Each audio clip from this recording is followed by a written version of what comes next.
그 책을 또 가려가면서 집필하셨고, 그리고 오늘 우리가 얘기하려고 하는 이 독립정신이라는 책을 이승만 대통령이 쓰셨습니다. 독립정신에 어떤 내용이 들어있느냐 하는 것들은 여러분들이 이승만 학강이기 때문에 꼭 읽으셔야 되는 책인데, 그 책의 내용이 뭐 이러냐 저러냐 하는 것에서 이승만이라는 이 청년이 당대 개화기에 가장 앞선 생각을 가지고 있었던 이승만이라는 청년이 왜 이 책을 쓰게 됐을까 하는 것을 오늘 말씀드리도록 하겠습니다. 저는 이승만 대통령에 대한 이야기를 할 때마다 항상 우리가 그 염두에 둬야 될 부분이 있다고 봅니다. 요즘 우리 사회를 아주 횡행하는 말이 민주주의입니다. 민주주의가 그냥 막 하루아침에 거저되는 건 아닙니다. 민주주의가 제대로 작동되려면 민주주의가 제대로 작동될 수 있도록 하기 위한 몇 가지 조건이 있습니다. 그 중에서 가장 중요한 조건이 뭐냐? 민주 시민교육이라는 거죠. 민주주의가 뭔지, 민주주의를 제대로 운영할 줄 아는 시민들이 만들어주는 교육. 그런데 민주시민교육을 그냥 뭐 어머니 뱃속에서 받고 태어나는 게 아니기 때문에 사람들은, 아니면 선진국들은 거의 모든 나라에서 예외 없이 민주시민교육이라는 것을 시행하고 있습니다. 자, 그러면 이렇게 하면 그럼 민주시민교육이 뭐냐? 사람들이 잘 몰라요. 그래서 미국의 한 교육 분야의 석학인 로버트 프리만 버츠라는 분이 민주시민교육이라는 것은 이런 거를 가르치는 것이다 라고 세 가지로 정의를 내려놨습니다. 첫째, 건국의 역사와 이념을 가르쳐야 된다. 그러나 그 국가가 취하는 목표가 뭐냐를 가르쳐야 된다는 겁니다. 두 번째, 헌법의 정체성, 즉 그 헌법의 내용과 헌법의 정신, 그리고 법치주의를 가르쳐야 된다. 이렇게 정의를 내렸습니다. 셋째, 민주시민이 갖춰야 될 덕목으로서 시민으로서의 법적 지위 내지는 권리와 함께 의무도 가르쳐야 된다. 이렇게 세 가지로 정의를 해놨습니다. 자, 이 세 가지 정의를 오늘날 우리의 학교에 그대로 한번 대입을 해봅시다. 우리 학교 현장에서 이 세 가지를 좀 제대로 가르치고 있습니까?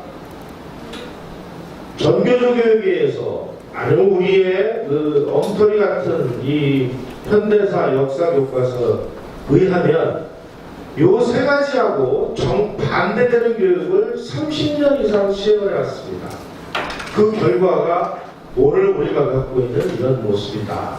자, 그러면 이것을 바로잡아서 진짜 민주주의가 가능하게 하기 위해서는 건국의 역사와 이념, 헌법의 정체성, 국민으로서의 권리와 함께 의무를 가르쳐야 됩니다.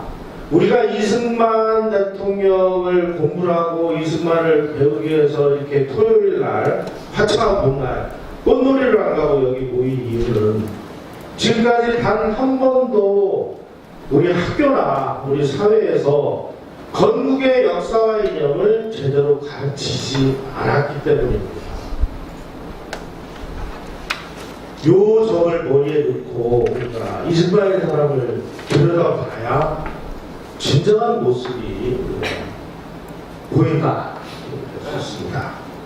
자, 이승만 대통령이라는 사람은 그 당시에 선교사들에게 많은 그 책도 제공을 받았고, 그리고 세상이 어떻게 돌아가는지도 배웠고, 그래서 그 당시 세계 정세를 알고 있었던 거의 유일한 사람 중에 몇 안 되는 사람이었습니다.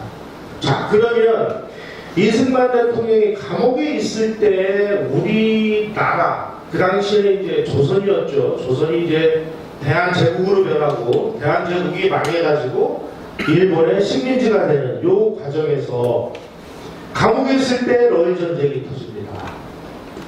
그 당시에 우리 국가 지도부에 있었던 뭐 고종이라든지 뭐 이런 사람들 다 포함해서 러일 전쟁이 도대체 왜 일어났는지, 도대체 이 전쟁의 의미가 뭔지 이것을 아는 사람이 불행하게도 이 나라에 몇 명 없었다 하는 점이 우리가 처했던 정말 비극 중의 비극이었습니다. 왜 전쟁이 일어났는지, 사실상 일본과 중국이 전쟁을 한 청일전쟁 1894년에 일어났습니다. 그리고 1895년에 시모노세키 조약에 의해서 일본이 승리를 했습니다. 이 청일전쟁과 일본과 러시아가 붙은 러일전쟁, 이 두 가지가 바로 이 나라를 식민지로 굴러떨어지게 만든 결정적인 전쟁이었음에도 불구하고 그 당대에 우리의 국가 지도부 사람이라든지 그 시대를 살았던 그 많은 백성들이라든지 왜 이랬는지를 모르는 거예요. 도대체 왜 일어났을까? 이것을 알고 비분관계해가지고 감옥 안에서 이거 정말 이 사실을 알려야 되겠다라고 글을 써서 남긴 사람이 이승만 대통령입니다. 도로 오늘 우리가 주제로 하는 이승만의 독립정신은 러일 전쟁으로 인해서 탄생된 책이다, 이렇게 보시면 됩니다. 그런 러일 전쟁이 왜 일어났느냐를 들여다보려면 우리가 19세기의 세계 구도를 우리가 표시하면 안 됩니다. 요즘에 미국하고 중국이 으르렁으르렁하고 있습니다. 어제 그 시진핑과 그 미국 대통령이 회담을 했죠. 거기에서 우리의 운명이 어떻게 갈릴지 모르는 엄청난 이야기들이 오고 갔을 겁니다. 그 테이블에 그 운명이 걸려있는 우리 목소리를 반영할 수 있는 어떠한 장치도 없다는 겁니다. 미국하고 중국하고 협상이 잘 돼서 북한 핵이 폐기될 수 있으면 뭐 별 문제 없이 넘어갈 수도 있을 것 같아요. 만에 하나 협상이 잘 안 될 경우에 지금 미국이 북한을 어쩌면 무력으로라도 이 북한 핵을 폐기시킬 가능성이 점점 높아지고 있습니다. 정말 슬픈 거는 대한민국의 조중동을 비롯해서 KBS, MBC 뭐 모든 언론들이 이 심각하고도 정말 중차대한 이 상황을 제대로 보도를 하고 있는지, 저도 언론인 출신입니다만 요즘 이 언론들 돌아가는 걸 보면 정말 미쳤다라는 생각밖에 안 듭니다. 마찬가지였습니다. 19세기에도 마찬가지였습니다. 지금 패권국은 미국입니다. 이 패권에 도전하는 나라는 중국입니다. 요거를 19세기로 시계바늘을 쭉 한 1세기나 1.5세기쯤 돌려놓으면 패권국은 영국입니다. 그 패권에 도전하는 나라는 러시아였습니다. 자, 그러면 지금 우리가 1940년에 해방이 되고 지금까지 한미동맹으로 인해서 우리나라가 미국으로부터 어떤 시장을 우리가 개방해서 우리의 물건을 미국에다 팔고, 한미동맹으로 인해서 우리가 안보를 유지하고, 그야말로 미국과의 동맹을 통해서 70년 동안 잘 발전을 했습니다. 물론 이승만 대통령의 덕이었죠. 북한은, 망해가는 북한은 중국과 소련 이쪽하고 동맹을 맺었습니다. 한 나라가 자기 힘으로 이 국가 안보를 지킬 수가 없을 때 다른 나라하고 동맹을 맺어서 안보를 유지하는 것이 지구상에서 이제 국제 전략이라고 얘기하는데, 그런 국제 전략이라는 차원에서 볼 때 한국은 대단히 성공한 동맹을 맺어서 번영과 발전에 터전을 이뤘습니다. 중국하고 손을 잡은 북한은 엉망진창이 됐죠. 바로 이 시기에 우리의 그 당시 국가지도부가 패권국인 영국과 동맹을 맺은 게 아니라 패권에 도전하는 러시아하고 동맹을 맺음으로 인해서 조선은 바로 식민지로 급전직하를 하게 됩니다. 그것을 적나라하게 현실로 보여주고 있는 그림이 바로 이 그림입니다. 이게 일본입니다. 이게 러시아고, 뒤에서 영국이 야, 이 러시아라는 미친 소 나가 하고 일본을 부추겨서 요 코리아는 한국을 사이에 두고 일본하고 러시아가 격돌하고 있는 이런 모습. 이게 그 당시 이승만 대통령이 바라본 국제정세의 핵심적인 본질이었습니다.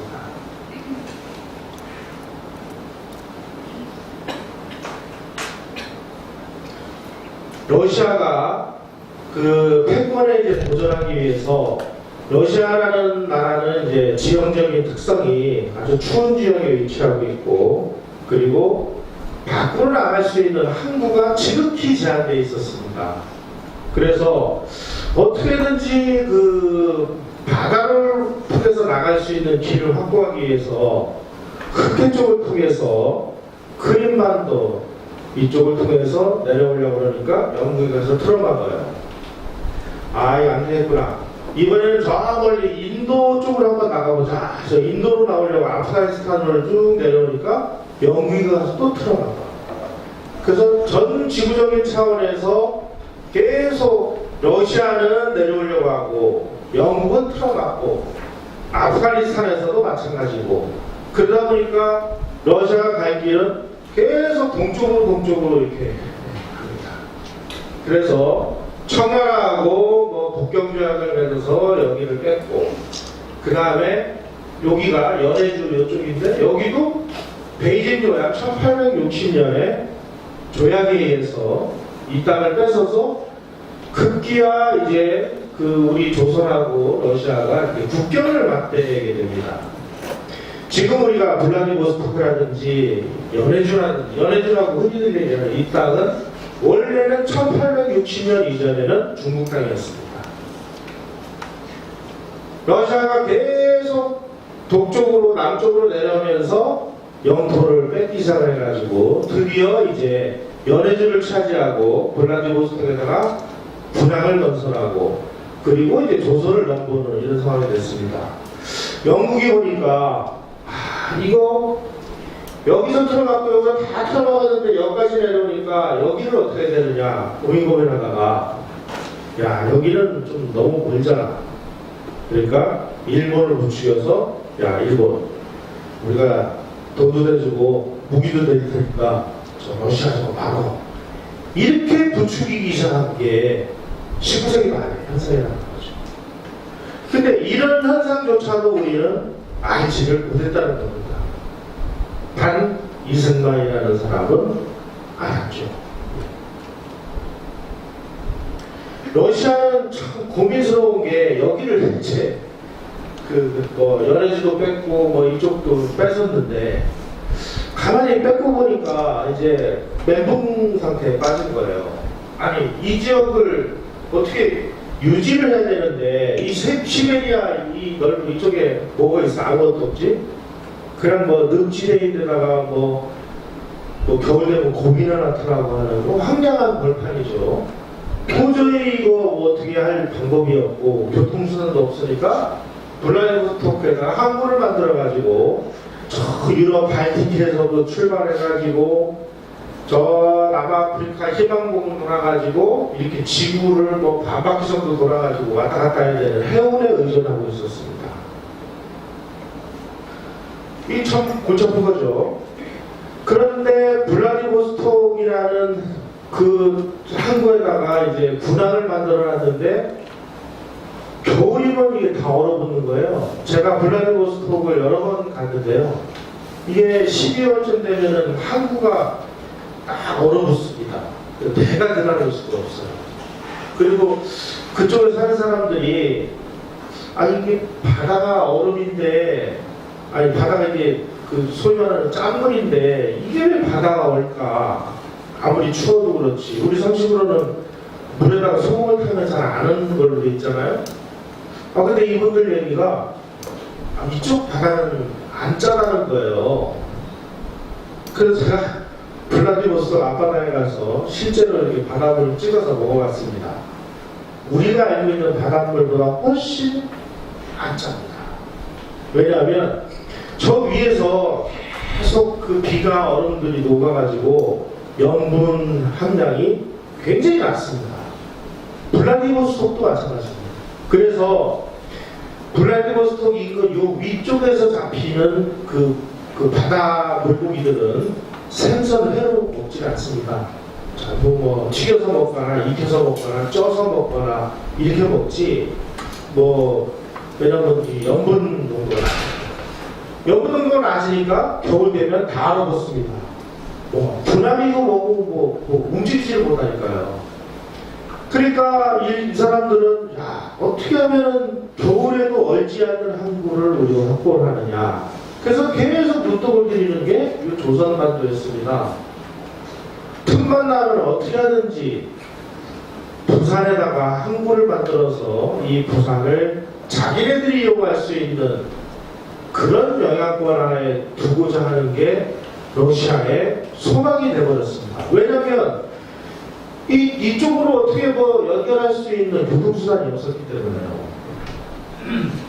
오매불망 저놈 한반도를 어떻게 하면 이거 집어삼킬까 이것만 이제 연구를 하는 상황이 벌어지기 시작한 겁니다. 이 무렵에 일본이 메이지 유신을 통해서 이제 역사 무대에 등장을 합니다. 역사 무대에 등장을 하면서 1875년에 가도장을 통해서 이제 조선을 개방을 시키고 그리고 이제 자기네들도 뭔가 이 제국주의 시대에 그 발을 하나 얹어서 어떻게든지 자기네들의 영향력을 이제 행사해 보려고 막 노력을 하는 그런 일들이 벌어지기 시작을 합니다. 자, 우리가 일본이라는 나라가 일본 놈들, 나쁜 놈들, 식민지 지배를 하는 놈들, 이런 거 이전에 그러니까 있는 그대로의 우리가 일본을 들여다볼 필요가 있습니다. 자, 이 사진 한번 보십시오. 요게 자기네들 원래 일본 국토입니다. 명치유신이 딱 일어나고 나서 제일 먼저 오키나와를 자기네 땅으로 편입시켜버렸습니다. 자, 여기 보면 1870년 자기네들이 메이지 유신이 끝났을 무렵에 자기네들 영토가 요만큼인데 그 이후에 조선을 이제 자기네들이 이제 취득을 하게 되죠. 대만도 청일전쟁 때 전쟁의 전리품으로 왔습니다. 그리고 나중에 이제 만주사변을 일으켜서 만주 일대를 점령해서 만주국을 만듭니다. 그리고 중일전쟁을 일으켜가지고 이렇게 점령을 합니다. 2차 대전을 일으켜가지고 이쪽을 점령하고 여기를 점령하고 동남아시아를 점령하고 버마까지 인도네시아까지 이런 나라가 일본이었습니다. 지도를 보시면 일본이 어떻게 팽창을 해왔는지 그런 모습을 보실 수 있을 겁니다. 그리고 1차 세계대전이 일어나면서 그 당시에 일본은 영국하고 동맹을 맺고 있었기 때문에 영국이 독일하고 선전포고를 함으로 인해서 일본도 자동으로 1차 대전에 참전국이 됐습니다. 그래서 재빨리 청도가 있는 산동반도를 점령을 하고 그리고 독일이 가지고 있던 남태평양의 모든 섬들을 다 점령을 해가지고 일본이 자기네들 영토로 만들었습니다. 일본이 이런 나라예요. 자, 이렇게 막 일본이 막 러시아가 저쪽에서 내려오고 청나라가 북경 조약을 맺어가지고 연해질 떼주고 아이온 조약을 맺어가지고 투르키스탄 이쪽을 다 떼주고 이거만 현실적인 위협으로 다가온 거예요. 그런데 그 당시에 이제 중국 청나라죠. 청나라 지도부는 도대체 자기네들 힘으로 어떻게 할 방법이 없으니까 조선에다가 조선 청약이라는 거를 써서 앞으로 조선은 이런 식으로 외교를 해라. 조선 체계라는 것을 우리나라에게 전해줍니다. 내용을 보면 미국과 서양과 일본하고 수교를 해서 러시아의 그 점유를 막아라. 러시아가 가장 위험한 나라다. 고로 우리가 협상을 해서 주선을 해줄 테니까 서양 나라들하고 협상을 맺어라. 그래서 1882년에 우리가 미국하고 수교를 맺습니다. 이 수교에 관련된 협상도 우리가 한 게 아니라 이용장이가 청나라에 와 있는 미국 공사하고 다 협상을 해가지고 협상을 맺을 수 있도록 했습니다. 영국하고 수교한 것도 마찬가지, 독일하고 수교도 마찬가지, 다 이용장이가 다리를 나눠서 미국, 영국, 일본의 힘을 빌어서 러시아를 막아라. 쉽게 얘기하면 이 당시에 이 조선 책략에서 얘기한 이용장의 전략은 전적으로 확실하게 옳았습니다. 세계의 패권국인 영국하고 동맹을 맺어라. 그래서 영국의 패권에 도전하는 러시아의 남지를 막아라. 이렇게 코치해줬어요. 그래서 우리가 그대로 했어요. 했는데 여기서 이제 문제가 좀 심각해진 거죠. 그리고 나서 계속 청나라가 이제 조선에다가 압력을 갑니다. 일본도 또 압력을 가요. 이러고 보니까 우리의 이 구분과 민비라는 이 국방부처가 야, 이거 믿을 놈 하나도 없구나. 이거 뭐 청나라에서 하라는 대로 했더니 뭐 압력이나 더 거세지고, 영국하고 수교해줬더니 뭐 관습을 해달라고 그러고 뭐 별 이거를 달아라고 그러고, 야 이런 어쩌고 저쩌냐. 이러고 있을 때 멜렌드로프라는 사람이 독일 사람입니다. 이용장이라는 사람이 조선에 가가지고 조선에 이제 그 재정 고문을 맡아라 해가지고 보냈어요. 근데 이 사람이 독일 정부의 간첩이었습니다. 우리는 그것도 모르는 거죠. 요 멜렌드로프라는 사람이 독일 정부로부터 야, 지금 우리가 러시아가 지금 독일을 계속 압박하고 있는데 이 러시아의 그 관심을 극동지역으로 좀 돌려야 되겠는데, 지금 보니까 러시아가 오신탐탐 저 한반도를 노리고 있다는데 네 가서 러시아하고 조선이 수교를 맺도록 네가 가서 좀 공작을 해라. 그래가지고 이 사람의 주선으로 러시아하고 비밀리에 수교를 맺습니다. 한번 생각을 해보세요. 지금 전지구적인 차원에서 패권국과 패권에 도전하는 나라가 지구적인 차원에서 계속 지금 막 내려오면 맞고 내려오면 맞고 하는 이 전쟁을 벌이고 있는 와중에 이 한반도에 제발 러시아 좀 막아야 된다. 그래 영국하고 수교를 하고 미국하고 수교를 해라. 그래서 간신히 이렇게 러시아를 막는 시스템을 만들어졌는데 이 두 양반이 무슨 생각을 했는지 이 와중에 러시아하고 비밀 협약을 맺었거든요. 지금 돌아가는 국제정세하고 그 당시에 돌아가는 국제정세하고 비교해 보시면 거의 비슷하게 가고 있지 않습니까 지금?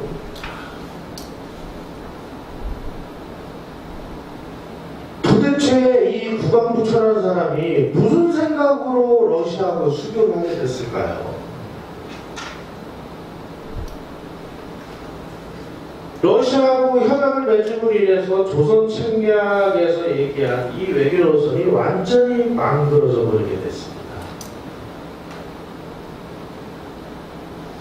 전지구적으로 영국과 동맹국들이 러시아를 다 틀어막기 위해서 이렇게 하고 있는데 우리는 여기다가 날개를 달아주고 요 뒤에다가 제가 말씀드리겠습니다만 조선과 러시아가 수교하는 과정에서 러시아의 자국 군함이 조선의 모든 항구에 입항할 수 있는 권리를 준다라는 항목이 들어있어요.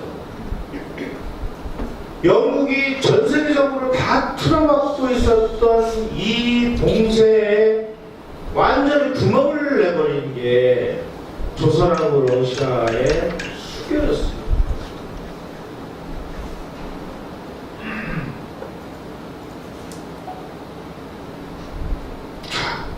그것뿐만이 아닙니다.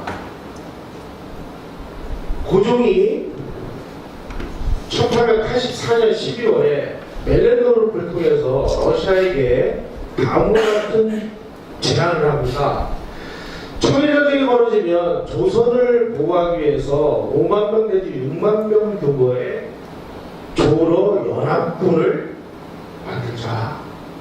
요게 조로 미략설이라는 겁니다. 근데 이게 이제 새나갔어요. 새나가면서 이제 난리가 난 겁니다. 야, 이 조선놈들 봐라. 이 자식들이 어디 감히 우리의 지구적인 호위망에다 구멍을 내? 이 자식들 봐. 검은도를 영국이 점령해요. 검은도를 왜 점령했는지 여러분들은 가만히 보시면 됩니다. 그냥 영국이 뭐 할 일 없어서 검도를 점령한 게 아니고요. 자기네들이 틀어막으려고 하는 이 러시아를 지금 한반도에 끌어들이고 한반도에 있는 모든 항구에 러시아 군함이 기항할 수 있는 권리가 주어지니 여기에 구멍이 나버린 거잖아요. 블라디보스톡에서 중국이라든지 어쨌든 이쪽으로 나오려면은 반드시 통과하게 되는 데가 검은도입니다. 검은도가 제주도하고 우리 여수의 사이에 있는 섬입니다. 굉장히 중요한 섬인데 여기를 점령을 해가지고 여기에 함대를 갖다 놔요. 그리고 2년 동안 여기를 점령을 합니다. 이렇게 되니까 러시아가 자기네들 해군력으로 영국의 함대를 이길 수가 없잖아요. 그러니까 블라디보스토크 항구가 있으나마나 상황이 된 겁니다. 아, 큰일 났다. 이런 수가 다 있구나. 검은도에 영국 함대가 있는 한 우리가 아무리 노력을 해도 러시아는 해로가 봉쇄돼서 어쩔 수 없는 상황에 빠지게 됩니다. 이때 러시아는 안 되겠다. 철도를 놓자. 그래서 시베리아 횡단철도라는 것을 구체적으로 검토하기 시작하는 결정적인 전기가 바로 이 영국의 검은도 점령이었고, 이 영국의 검은도 점령의 이유는 이 조선의 국왕부처가 러시아하고 수교를 맺고 밀약을 하려고 했기 때문이라는 거죠. 자, 그러면은 과연 이 그 조선 국왕이 러시아하고 이런 밀약을 맺은 게 잘한 걸까요? 어느 나라하고 동맹을 잘못 맺으면 어떤 일이 벌어지는지를 우리는 이 사례를 통해서 적나라하게 우리가 느낄 수가 있습니다.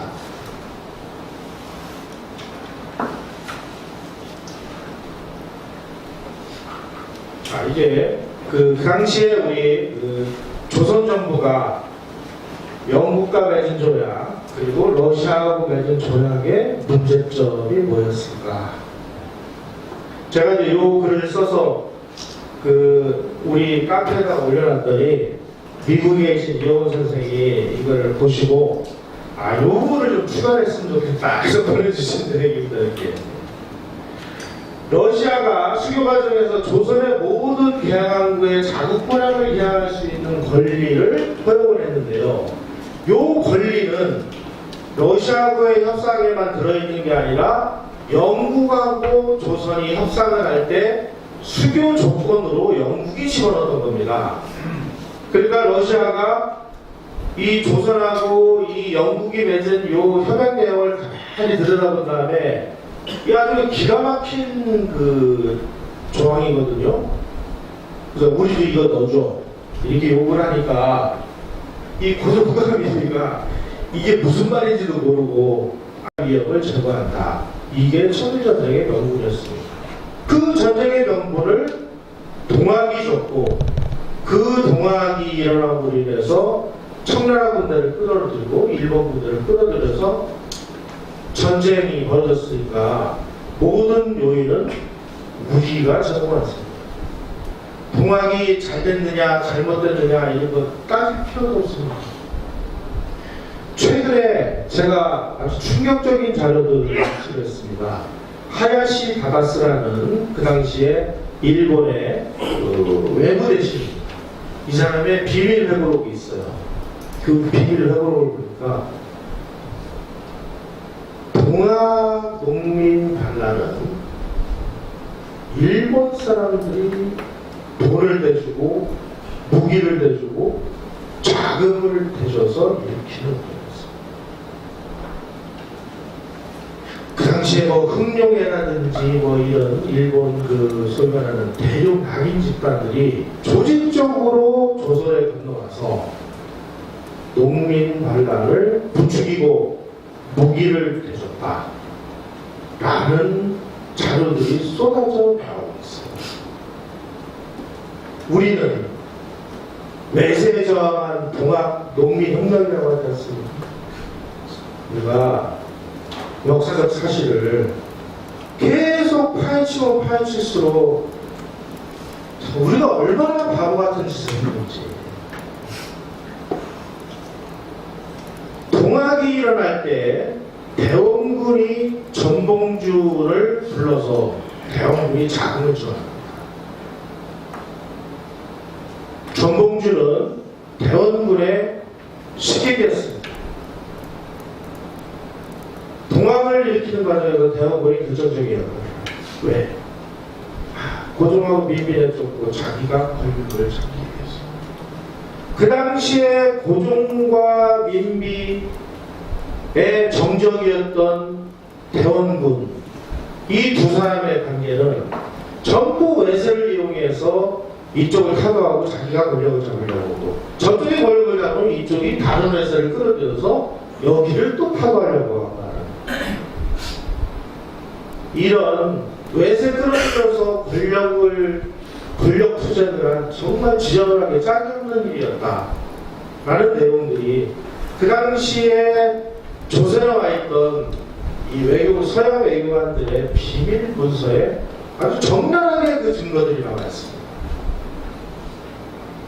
우리가 역사를 이런 식으로 봐야 됩니다. 동학이 진짜 외세를 물리치기 위해서 혁명적인 일이었는지, 예, 냉정히 보시기 바랍니다. 자, 이제 우리가 뭐 일본이 이제 민비를 시해를 했다고 우리가 뭐 이렇게 얘기하는데, 민비는 왜 시해됐을까? 우리가 저 일본 그 나쁜 놈들이 말이야, 왕궁까지 쳐들어가서 왕궁 안에서 왕비를 죽여? 요즘에 이제 명성황후라고 막 추앙을 하고 그러죠. 그러면 도대체 우리가 일본이라는 사람들이 이런 만행을 저질렀다는 사실을 다 아니까 그럼 왜 그랬을까? 왜? 역사라는 항상 그런 물음표를 찍고 이 사건을 보시면 의미가 보다 정확하게 드러납니다. 한번 생각을 해보세요. 일본이 그야말로 그냥 천신만고 끝에 이제 청나라하고 전쟁을 일으켜서 전쟁에서 승리를 했습니다. 그래가지고 조선은 자주독립국이다 이렇게 얘기를 해놨는데, 전쟁에서 딱 끝나가지고 대만을 식민지로 얻고 요동반도 여기를 일본이 조차지로 얻었습니다. 그랬으니까 이거 그냥 놔뒀다가는 이거 일본이 굉장히 커지겠거든요. 그리고 요동반도는 러시아가 계속 호시탐탐 노리던 지역이었거든요. 그리고 바로 옆이 조선이니까, 야, 이왕이면 뭐 이거 두 개 다 먹으려고 했는데 보니까 일본이 청나라를 이겨버린 거예요. 그러니까 러시아가 프랑스하고 독일을 부추겨가지고, 야, 우리 일본 놈들이 저렇게 저 땅을 갖는 걸 우리가 그냥 놔두면 되겠어? 그래가지고 삼국이 간섭을 하죠. 압력을 넣어가지고 일본이 항복 그리고 요동반도를 다시 돌려줍니다. 난리가 난 거죠. 전쟁으로 인해서 뺏은 땅을 그래가지고 그 당시에 청일전쟁에 참전했던 군인 150명이 한국 자살을 해요.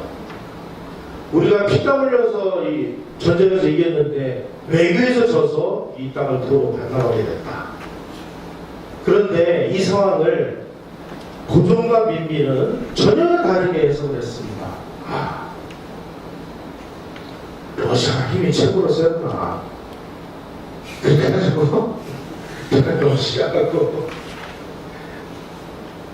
손을 잡고 러시아하고 미락서를 맺고 조영 연합군을 만들고 막 이런 미락을 하니까 일본 입장에서 한번 생각을 해보세요. 자기네들은 국가의 운명을 걸고 청란하고 전쟁을 해서 이것들을 겨우 간신히 독립국가를 만들어놨더니 러시아하고 손을 잡아가지고 자기네들 뒤통수를 치게 되잖아요. 일본 입장에서 보면 영국도 마찬가지고 이 러시아를 막지를 못하면 자기네들도 망하는 판이 됐는데 조선이 바로 자기네들 앞에서 러시아를 끌어들여서 부산항구까지 개방을 해? 이건 도저히 못 봐주겠다. 그래서 민비를 시해를 합니다. 우리가 기록을 보면 낭인들이 와서 잔인하게 시해를 했다. 낭인들은 깡패 이렇게 상상을 하잖아요. 그런데 일본 측에서 기록을 한 그 기록들을 보면 이건 정말 천인공노할 범죄 행위입니다만은 이 당시에 민비 시해를 현장에서 지휘한 최고 지휘관은 일본에서 당대에 가장 유능한 미국 유학을 마치고 미국에서 경제학 박사를 받고 조선에 온 최고의 외교관이었어요. 그 낭인이라고 했던 사람들을 지휘했던 사람들은 전부 일본 최고의 지식인들이었습니다. 국가의 운명을 건 결단이었는데 우리가 볼 때는 우리는 이제 피해자니까 이게 왕궁까지 와가지고 그래 이런 식으로 왕비를 죽이는 게 이게 용납이 되는 말이죠. 그래서 이거 국가적인 차원 민족 감정 이런 걸 보면 도저히 이건 우리가 보기에는 용서할 수 없는 일인데 일본 입장에서 보면 자기네들도 정말 어떻게 하지 않으면 안 되는 이런 상황이 벌어졌기 때문에 우리가 민비시해라는 이 사실을 감정을 딱 빼고 있는 그대로의 현실을 들여다보면서 대체 우리는 뭘 해야 되는가 하는 그런 교훈을 저는 얻어야 된다고 생각을 합니다.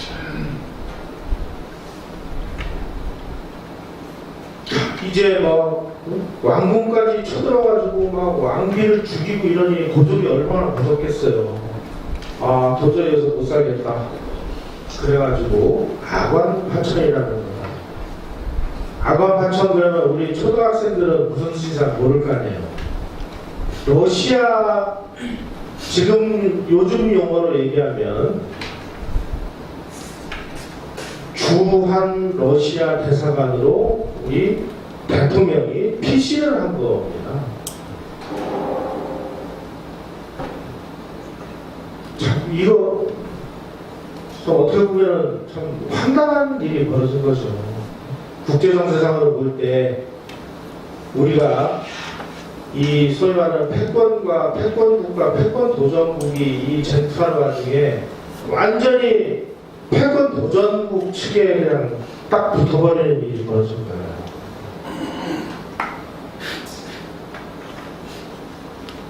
이때서부터 러시아의 영향력이 엄청나게 보기 시작합니다.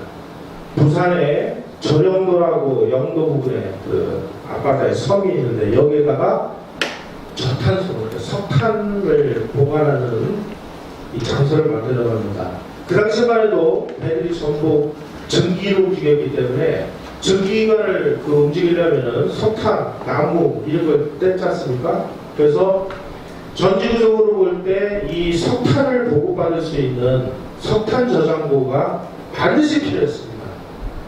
러시아가 부산 앞바다 저령도에다가 석탄 저장고를 만들려고 했다는 의미는 부산을 자기네들 군항으로 쓰겠다라는 의사표현이었습니다. 이거를 격렬하게 막은 사람이 누구냐? 이승만이죠. 이승만이 막 만미공동회 이런 걸 통해 가지고 막 거세게 하는 바람에 이제 나왔는데 이런 상황이 벌어졌죠.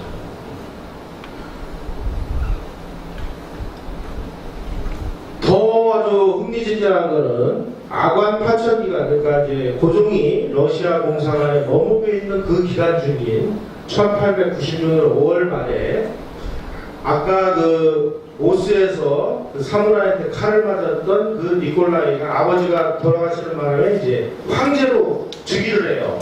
이 즉위식 때 민영환이 이제 러시아에 파견이 돼서 니콜라이 2세하고 협상을 합니다.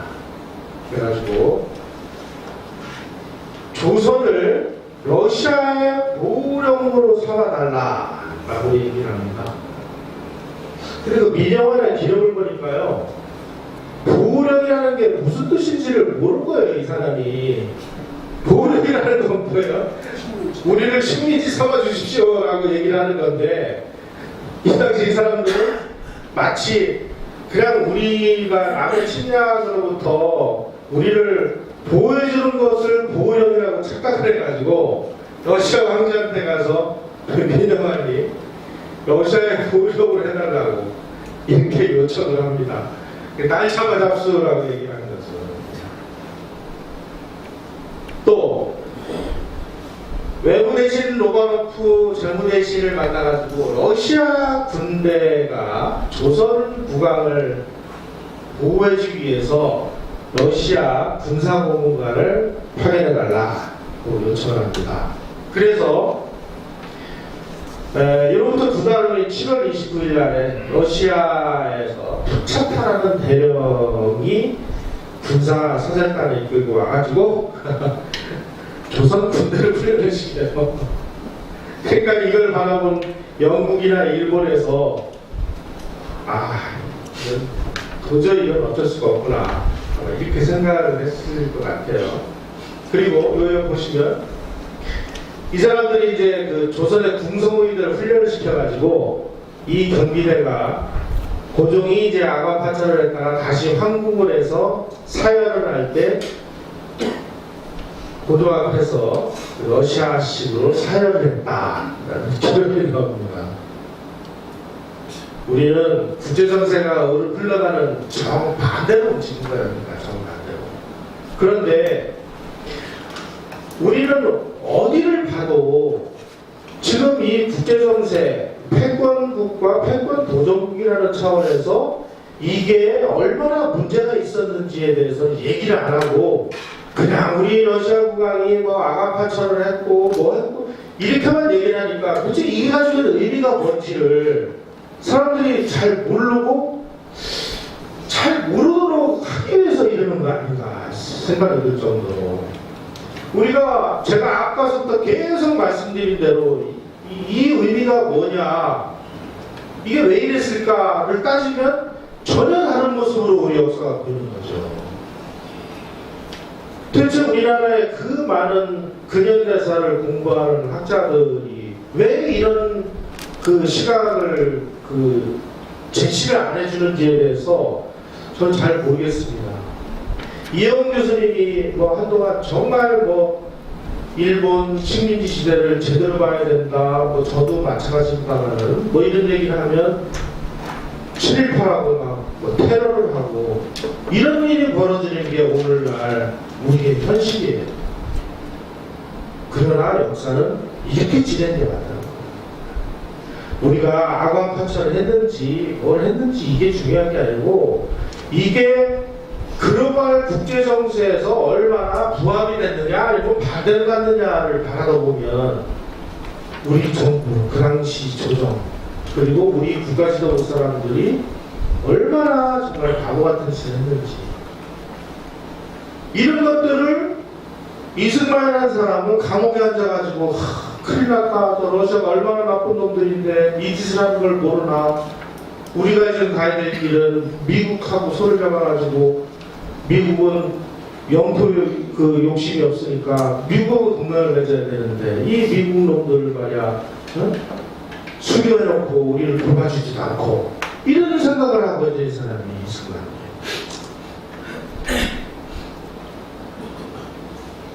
이러니 뭐 이제 조선은 완전히 이제 러시아의 손바닥 안에 놓여있는 손오공 같은 이런 상황이 되는 겁니다. 1897년 8월 13일에 러시아 장교가 추가로 조선에 파견돼가지고 그야말로 이제 그 아주 러시아식 군대를 그 만들기 위해서 이제 별 일을 다 하죠. 이런 상황이 이제 되는 겁니다.